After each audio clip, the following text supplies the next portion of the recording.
नवाज देवबंदी का शेर है, कब कहां कितनी और कैसी कही जाती है। ये सलीका हो तो हर बात सुनी जाती है, लेकिन अफसोस हमारे कुछ नेताओं को शायद ये सलीका अब तक नसीब नहीं हुआ। मंच मिला नहीं कि भाषण शुरू, मौका मिला नहीं कि ज्ञान की गंगा बहने लगती है। कई बार गंगा में अल्प ज्ञान भी बहता है। कुछ ऐसा ही नजारा देखने को मिला है। कहां मिला जिस पर बताऊंगा।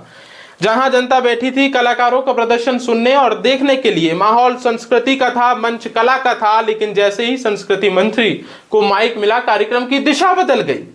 कला पीछे छूट गई और भाषण आगे निकल गया। हालात ये हो गए कि दर्शकों का उत्साह तालियों से नहीं, ऊब और आज के जमाने में बोरिंग के साथ झलकने लगा।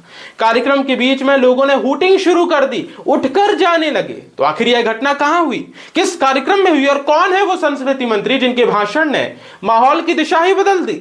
बताऊंगा सब कुछ विस्तार से। अभिवादन स्वीकार कीजिए आदर्श पांडे का और आप देख रहे हैं दाल लपेटा। मामला है विश्व प्रसिद्ध खजुराहो नृत्य समारोह के 52वें संस्करण का, जहां संस्कृति की शाम सियासत की सुबह में बदल गई। कार्यक्रम का समय शाम 6:30 बजे था, लेकिन वीवीआईपी घड़ी शायद आम लोगों की घड़ी से 2 घंटे पीछे चल रही थी।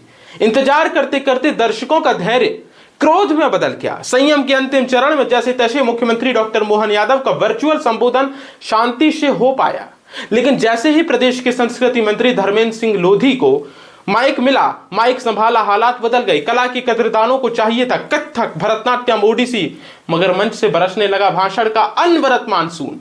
ये देख लोग नाराज हुए और लोग नृत्य देखने आए और राजनीतिक प्रवचन सुनने नहीं। और जैसे ही लोगों का सब्र का बांध टूटने लगा तो हूटिंग की आवाज निकलने लगी। हूटिंग के स्वर मेहमानों के सामने गूंजने लगे। संस्कृति का मंच था, लेकिन दृश्य लोकतांत्रिक असंतोष का बन गया। संस्कृति मंत्री जी, एक कहावत है, अति सर्वत्र वर्जित, पर लगता है कि भाषण की अति पर किसी ने ब्रेक लगाना जरूरी नहीं समझा। 2 घंटे की लेट लतीफी के बाद जब मंत्री जी ज्ञान बांटने लगे तो जनता ने भी आईना दिखा दिया। तालियों की जगह हूटिंग करने लगे। तो ये दृश्य था खजुराहो का। अब जरा ध्यान से सोचिए, कला के मंच पर कलाकार इंतजार करे और नेता बोलते रहे तो इसे विडंबना नहीं तो क्या कहेंगे। नाच ना जाने आंगन टेढ़ा वाली कहावत यहां उल्टी पड़ी। जनता नाच देखने आई थी, आंगन सीधा था, लेकिन भाषण ने बिगाड़ दिया। सवाल है प्राथमिकता का। हर मंच राजनीतिक भाषण का मंच नहीं है। क्या सांस्कृतिक समारोह में वीवीआईपी प्रोटोकॉल की बलि चढ़ेगा?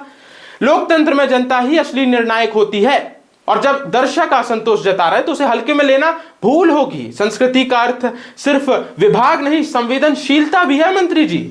अगर मंच में केंद्र कलाकार हों तो सब कुछ ठीक है, लेकिन केंद्र यदि राजनीतिक भाषण बन जाए तो बिल्कुल भी ठीक नहीं है।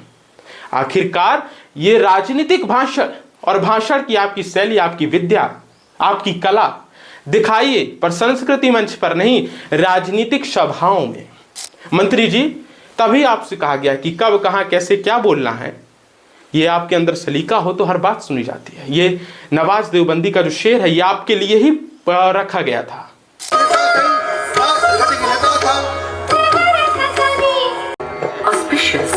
And alive. साधना, आध्यात्म और दार्शनिक चिंतन की इस पुण्यभूमि खजुराहो को नमन करता हूँ। भगवान कंदरिया महादेव को कोटि कोटि प्रणाम करता हूँ। इस कार्यक्रम में देश। तो मंत्री जी की इस बात पर आपके विचार क्या हैं, आपकी राय क्या है? लपेटा की कमेंट बॉक्स पर बताइए और बताइए कि क्या संस्कृति मंच से इस तरीके से कोई भी नेता भाषण, राजनीतिक भाषण देना उचित है या नहीं, और यदि नहीं तो क्या कार्रवाई होनी चाहिए।